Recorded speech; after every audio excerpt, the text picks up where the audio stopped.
What's going on, everybody? My name is Aiden and welcome back to another video. Ladies and gentlemen, today we are going to be talking about another in-season tournament review, as today we look at the Portland TrailBlazers. Portland are a team at the moment that I think are heading in the right direction, but ultimately have very interesting decisions that they have made over literally the last few hours, I would say, that puts things into question. And the fact that they also are coming into this NBA draft with no draft picks at all makes me truly question what their future may be. So with that being said, I want to talk about the Portland TrailBlazers and what I like and what I don't like about them in this sort of in-season review, and also just looking at their future and what that is like. Before we get any further, if you like the video and you want to see more from me, feel free to like and subscribe if you are new, and let me know what you guys think about the Portland TrailBlazers and just where you think their trajectory is. As such a young group like the Portland TrailBlazers, it's important to know that even though they don't really have their own their draft pick this year, unless they trade into it, of course, which has been the genuine conversation for Portland, they're still heading in the right direction. Denny was an all-star this year. That's pretty good. And I very much appreciate what Denny's been able to do. They've got veterans in their team like point guard Damian Lillard and Drew Holiday. Drew Holiday playing for Portland last year. It was very, very, very big for them. Donovan Clingan, I think, is a very decent center. Scoot Henderson had a very good playoff run. I like guys like Shaedon Sharpe as well. Jeremy Grant is always a reliable player. Robert Williams, elite rim protector. I don't necessarily think he stays in Portland this year, but you never really know. And obviously the good old Australian Matisse Thybulle, my fellow countryman. Always like talking about him as well. This Portland team has a lot of young assets, a lot of good quality players, but also have underrated guys as well. Robert Williams has been so underrated for so long, it's not even funny. And yeah, I feel like a team should be taking a chance on him in free agency, because I'm pretty sure he will be a free agent if I'm not mistaken. Scoot Henderson as well. Scoot Henderson was good, and Shaedon Sharpe. I like both those players, athletic guys, being able to shoot as well.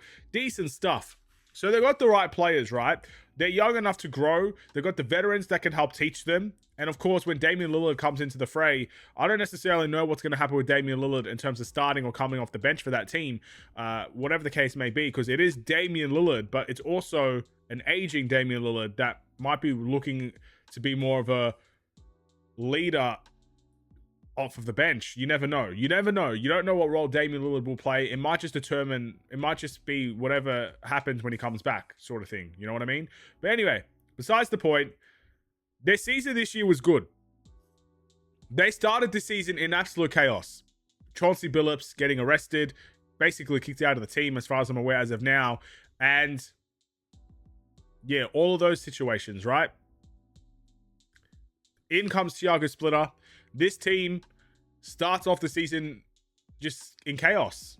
Yet they make the most out of it. They get to the 7th seed. They face the San Antonio Spurs, who were in the NBA Finals, and they did take one game away from them, albeit with Wemby out of the game. But still, they took a game from them. That is a very good season, considering where it started to where it ended. It started in chaos. It ended in promise. It started in disarray. It ended in hope.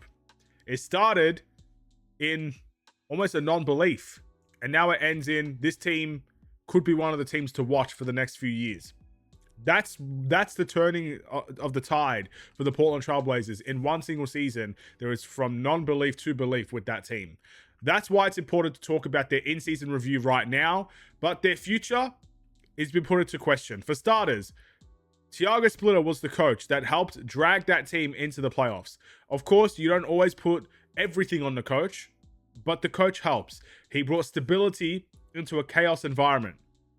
Yet somehow, some way, within hours of me making this video, he has left the Portland TrailBlazers to join this team right here, the Chicago Bulls. And I just question that decision, because imagine what he could be when there's more stability in that organization, and Portland will be more stable next year as an organization. So letting him go is a very big question mark. And I did see the reports that they were planning on keeping him. They were teasing keeping him. Maybe they waited too long, and that's just ended up being the result that happens, that he just left because the Bulls maybe offered a better deal, or maybe the Bulls weren't willing to just wait around. They actually decided, you know what, we're going to take the chance, we're going to do it now. And maybe the Bulls are just the larger market that players or coaches couldn't say no to if they were interested. I don't know the answer. I really don't. But it's a very questionable decision to actively let Thiago Splitter leave your organization when he brought stability. This new ownership seems to be going about things in a very intriguing way. Look, this is where I will have to rely on Portland TrailBlazers fans to let me know, because I do not want to criticize an ownership, firstly, before it really even gets set. And secondly, I don't really know them. I know the Bulls ownership. I have the ability to question them, whether rightfully or wrongfully so. You know, that's my team. That's who I know. But with Portland, I don't know. But every article I've read seems to be that they're going down the cheaper route, going for cheaper options, going for, you know, the cheaper coach, the cheaper staff, cheaper scouting, whatever the case may be. And I don't know if that's the reason why. I've heard comments saying that this ownership will be cheap. Again, it's not my place to say, but it's very interesting to hear from an outsider's perspective, because as a Bulls fan, I always question the Bulls ownership about being cheap, not going into the luxury tax, not doing the right things, not getting involved enough in the organization, all those things, right? I don't really want the same thing to happen to Portland here, but that could be what is happening at this current point. And then the third thing is, I mentioned it, they don't have their own draft pick. Their 15th overall pick is conveyed to the Chicago Bulls. Thank you, Portland. 2 things we got from you, which I'm very happy about this year. And that pick is very important for the Bulls, and we'll take that, and we're not going to give it up. We might give it up, but maybe to trade upwards. We're not going to give it back to Portland or anything like that. And their second round pick got traded to the Pelicans. So if they want to have a say in a loaded draft class, in a young team that probably needs that draft pick, needs that selection, they're going to have to trade in. And what do they do to trade in? That's the question. They've got tradable assets. I mean, let's take a look at their players again. I don't think they're going to trade Damian Lillard. I don't know how much value Damian Lillard adds in terms of the trade market until he actually plays a game. I don't really see many people going after him. But Drew Holiday's a tradable asset. But at the same time, he made such a big difference. You don't trade Denny, most likely. Klingon is a tradable asset. Scoot Henderson, I don't think you should be trading him, but he's a tradable asset. Shaedon Sharpe, tradable asset. Jeremy Grant, I mean, if you could find someone to take on that contract, a tradable asset. A sign and trade with Robert Williams could be an option. But do they have enough to really buy into the lottery?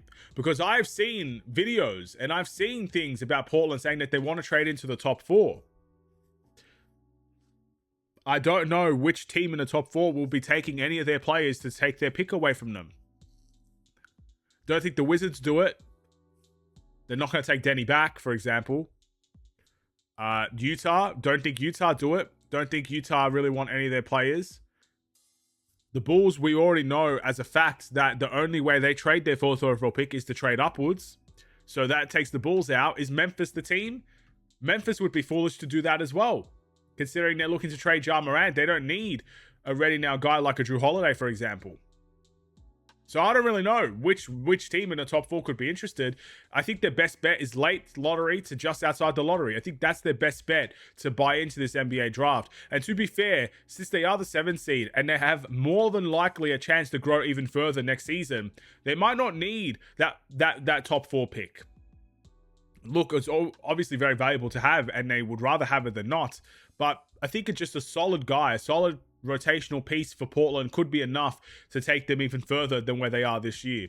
So trading into the lottery is an interesting one, but there's 3 very big topics of discussion that hinders their future. Players wise, they should be set. You know, those players can develop and take the next step together. We'll see what their coach looks like, but also they're going to be entering this NBA draft with no coach at the moment, with the draft being about a week away. So they need to figure that situation out very quickly. And yeah, that's just the biggest area of weakness for me if I'm looking at Portland. What is their future going to look like? How do they turn this season, which was positive, into a bigger step next season? Do they just keep it the same? And is that enough for you guys, all in all? That's what I'd like to know about in the comments below. If I had to give a review for Portland, I'm actually going to go very high here. I'm going to give it a 7.5.